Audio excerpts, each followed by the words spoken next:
Aloha, I'm Cynthia Yip Nishimura. What is your idea of paradise?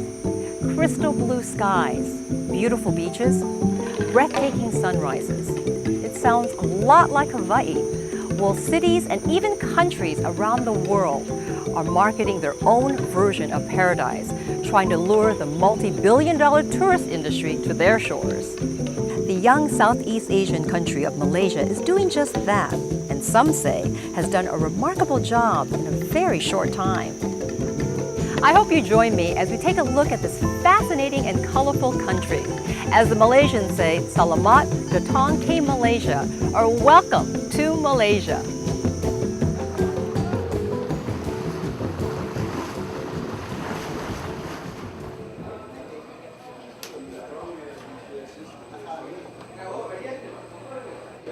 You started from Honolulu, that will be 5 hours to here. Right. Did you stay a night here or you didn't? My goodness.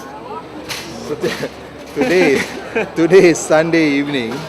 We will be arriving there Tuesday afternoon. How is that?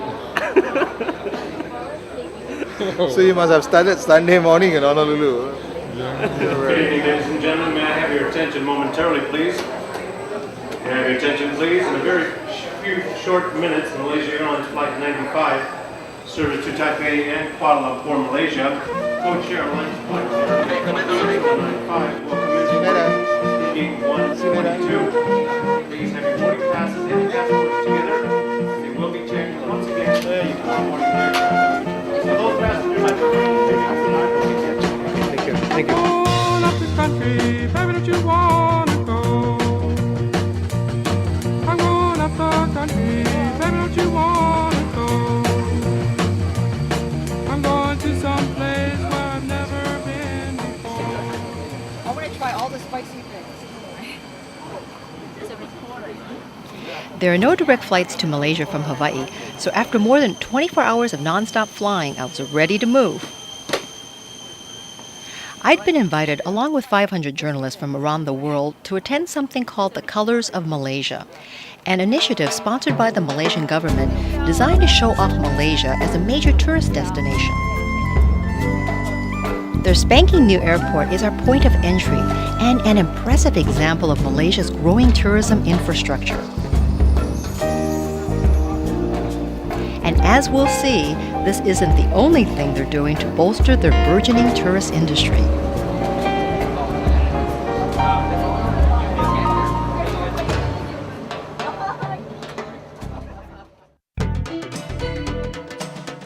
Our first stop will be Penang, off the coast of western Malaysia.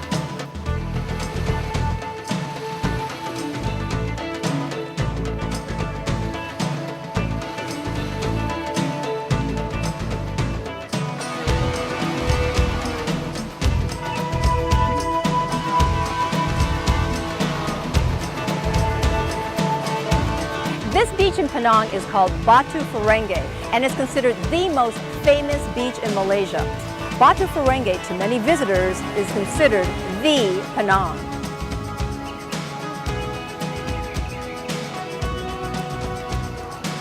But just one block in from Batu Ferringhi Beach waits another world, full of all the sights, sounds, and people that make Malaysia such a unique experience for the Western tourist.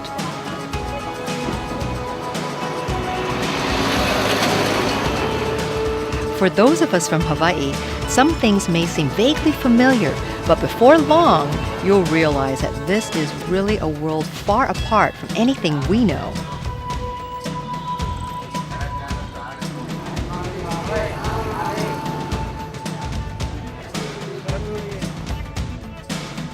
Penang Island spans 466 square miles and lies just under 2 miles from the mainland.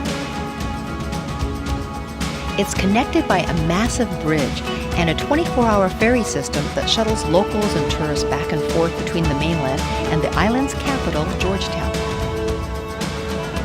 The ferry ride is a relaxed and interesting way to arrive in the city, and a sure way to get into the local swing of things. Georgetown was established as the first British trading port in the Far East in the late 1700s. Today, Georgetown has grown into a modern, bustling city that boasts a distinctive character, an eclectic mix of Eastern and Western traditions. In Penang, and in fact most of Malaysia, you're never far from a dazzling jumble of different cultures that seem to mix and match in a uniquely Malaysian way. What's interesting is how Malaysia is attempting to parlay this diversity into a profitable tourist industry. It seems that nearly everything, from their famous batik factories to their colorful temples and exotic religious traditions, to their endless outdoors activities, so much seems to be consciously and aggressively geared to the tourist. What we really hope is to showcase Malaysia for the Americans. The development that we have going through for the past many years is to achieve one goal, that is to make Malaysia a fully developed country. So you can see when you go around, everybody live together in harmony. You have experienced our food, you have experienced our culture, and you have experienced our 5-star hotels and the facilities that we have.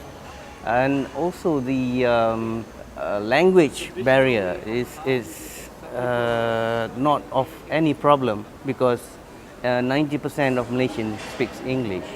So we're trying to create, that aloha spirit here, to be called maybe a Malaysian version of the aloha spirit in Malaysia.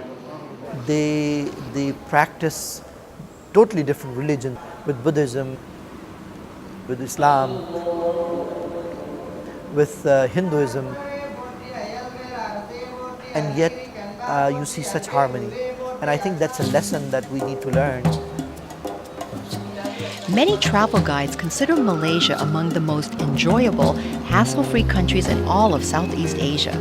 And the people are a big part of that. A vibrant mix of cultures combined with unique attractions makes for a very desirable tourist destination.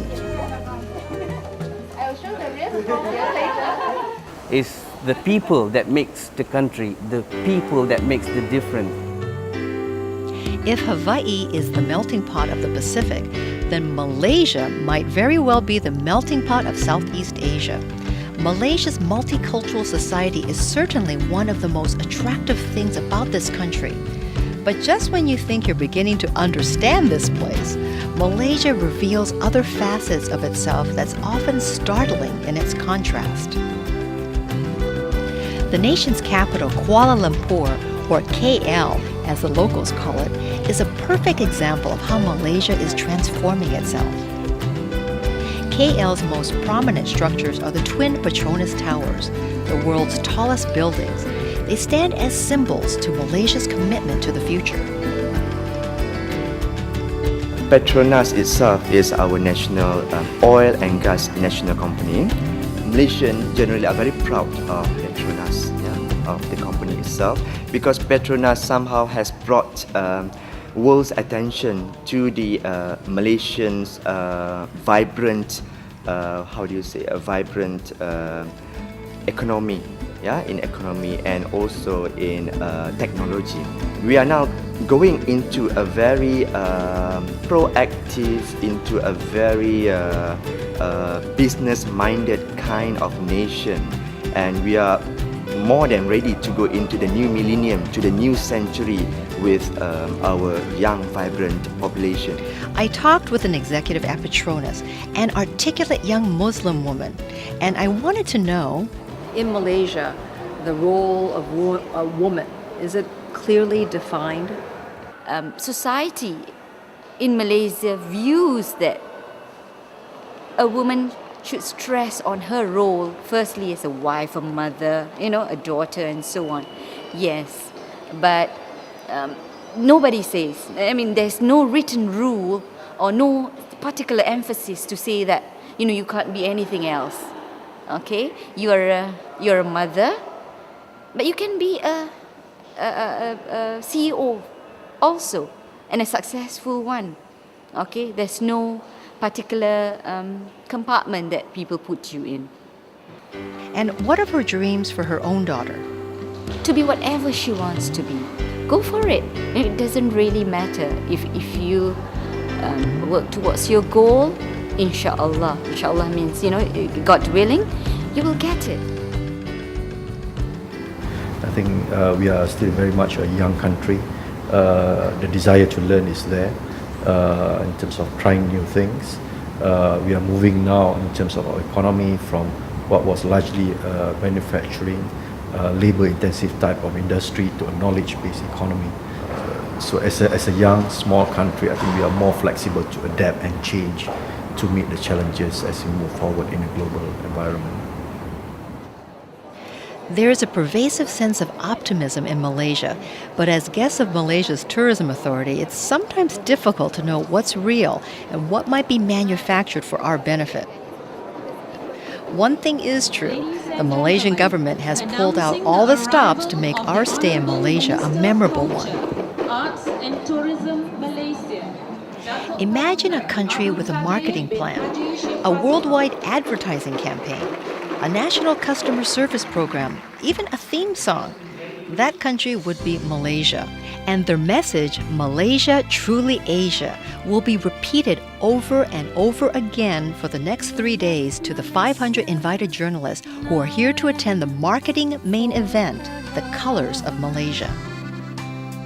Different races everywhere. In order to make people know what's best is by going out there and tell them that you have something that you have not seen that you must see. Think of the Colours of Malaysia as sort of a combination Mardi Gras, tourist junket, and royal birthday party. It's an extravaganza, but with a purpose.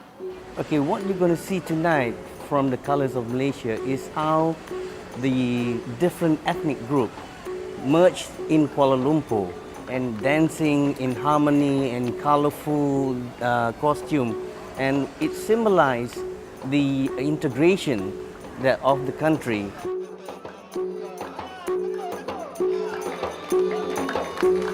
Here we are at Madurpa Square, where in 1957 the Malaysians claimed their independence from Britain. And another type of festivals that are taking place tonight, Cicerwana Malaysia, or the Colours of Malaysia, 5,800 performers going to fill the street. It's going to be an incredible performance that you don't want to miss.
We are just trying to tell the world that Malaysia is the all-in-one Asian destination.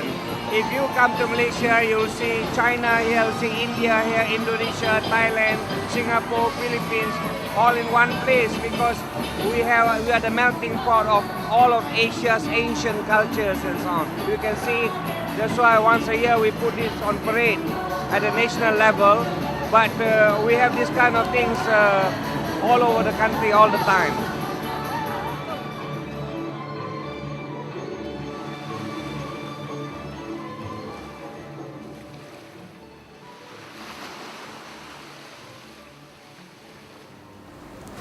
To me, it's a best kept secret. I mean, the Westerners are eager to learn about other cultures, and I think Malaysia has a great deal to offer. Malaysia is a multicultural society made up of a number of distinct cultural traditions. Malays make up the largest population and are Muslim.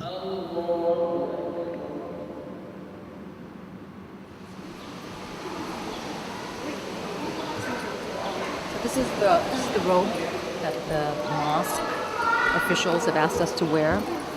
You know, and as you can tell in the Muslim custom is for women to be very modest and covered up. So this is part of that.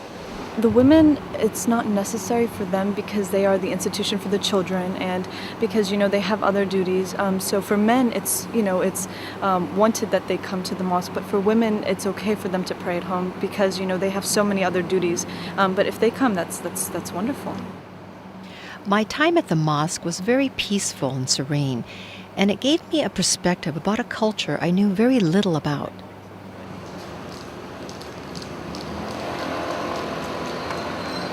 The next largest ethnic community are the Chinese, and you'll find active and lively Chinatowns throughout Malaysia. Life and business go on in an endless stream that seems to have a timeless quality.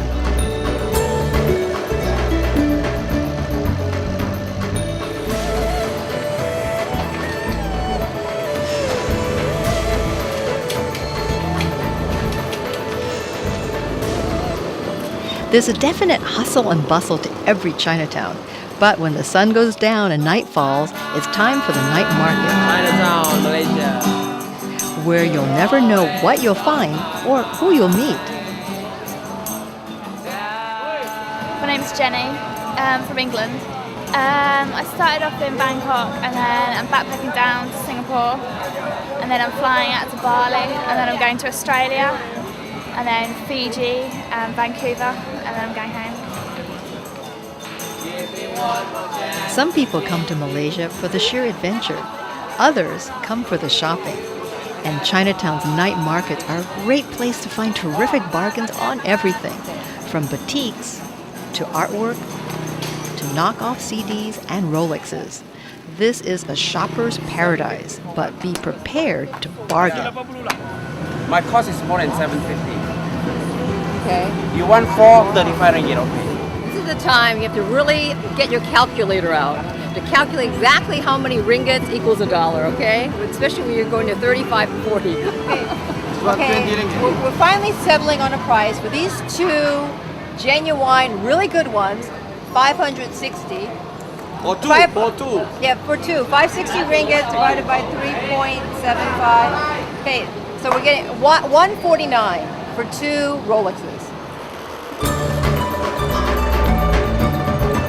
But imitation Rolexes and the night markets aren't the only bargains to be found in Malaysia. In the 1500s, Malacca was a center of trade in Malaysia. Seafarers from throughout Asia and Europe stopped here to cut deals. Today, modern-day shopkeepers pretty much do the same.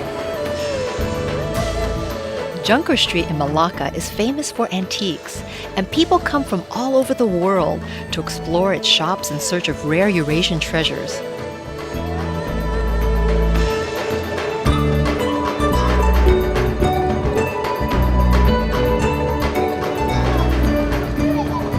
In Malacca, it's best to be open to adventure because you'll never know what you'll find just around the corner. So now I just paid 5 ringgits to wrap an albino python around my neck. Okay, so if I don't come back, my aloha to all of you.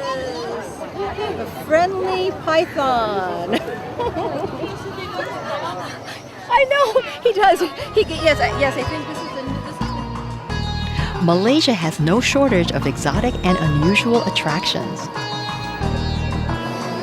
We're going to an area called the Batu Caves just outside of Kuala Lumpur. Here, over 800,000 Hindus gather for a festival of penance, carrying offerings or kavadis, climbing 272 steps, which we are now going to do. So come on. The Batu Caves are among the most popular visitor attractions in this region. It's a classic example of how Malaysia has packaged a dramatic natural resource with a unique cultural experience and making it accessible to the average tourist. Once inside, you're transported to another world, full of all the sights, smells, and sounds of an ancient Hindu culture. It's an awe-inspiring experience, and one best witnessed firsthand.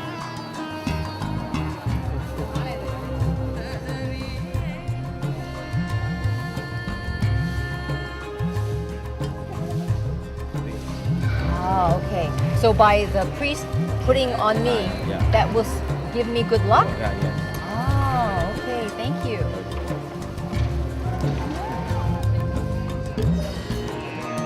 As I climbed those stairs, getting further and further into the cave, I realized something. The things that I will tell my friends about and will bring me back again are those things that I would never see or experience back home. It may seem obvious, but much of how Malaysia is selling itself is based on that simple concept. More and more, people want unique, authentic experiences, and Malaysia is more than happy to provide them.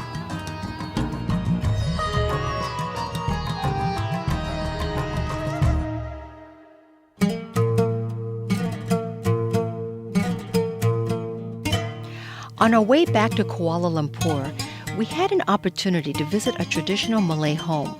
You'll see these dwellings everywhere throughout rural Malaysia. There is something about the simple order of these homes that is very appealing. Living is uncomplicated and straightforward and creates a real sense of serenity. If you slow down and spend time in these rooms, you'll be treated to an effortless elegance in the details that shows off multicultural influences and traditional Malay values. In a way, these homes are a window to understanding the Malay sense of place.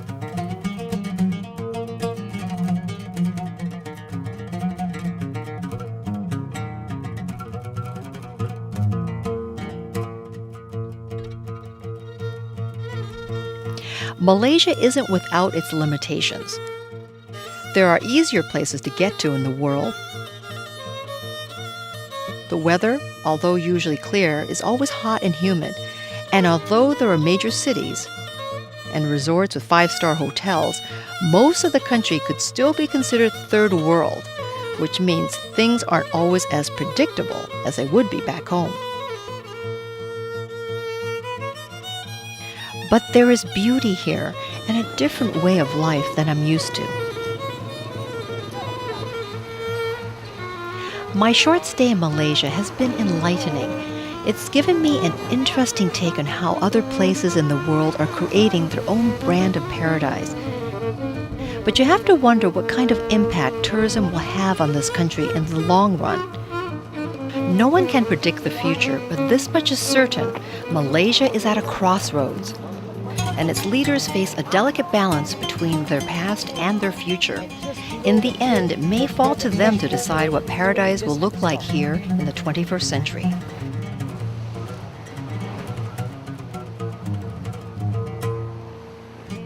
From Malaysia, this is Cynthia Yip Nishimura. Aloha.